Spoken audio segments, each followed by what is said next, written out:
হর হর মহাদেব। আজ শ্রাবণ মাস শুরু হলো।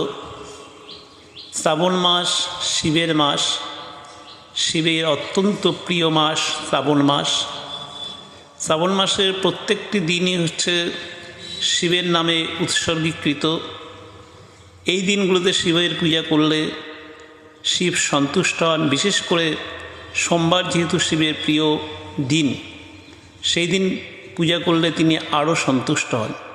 কিন্তু কী কারণে শ্রাবণ মাস শিবের প্রিয় মাস, তা নিয়ে অনেক পুরাণ ঘটিত গল্পগাথা আছে।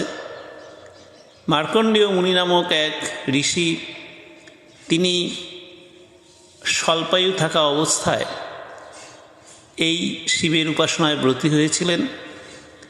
তার বাবা মা অপুত্রক অবস্থায় শিবের উপাসনা করে তাকে লাভ করেছিলেন, কিন্তু শিব তাকে এক স্বল্পায়ু পুত্র দিয়েছিলেন। মার দুঃখ কষ্ট ঘোচানোর জন্য মার্কণ্ডেয় মুনি তপস্যায় বসেন এবং শিবকে সন্তুষ্ট করেন। শ্রাবণ মাসে এই বিষয়টা ঘটেছিল, সেই জন্য শ্রাবণ মাসটি হচ্ছে শিবের মাস। পাশাপাশি এই শ্রাবণ মাসে সমুদ্র মন্থন হয়েছিল। শিব সেই সমুদ্র মন্থনকালে হলাহল পান করেছিলেন। এই জন্য হচ্ছে শ্রাবণ মাস বিখ্যাত।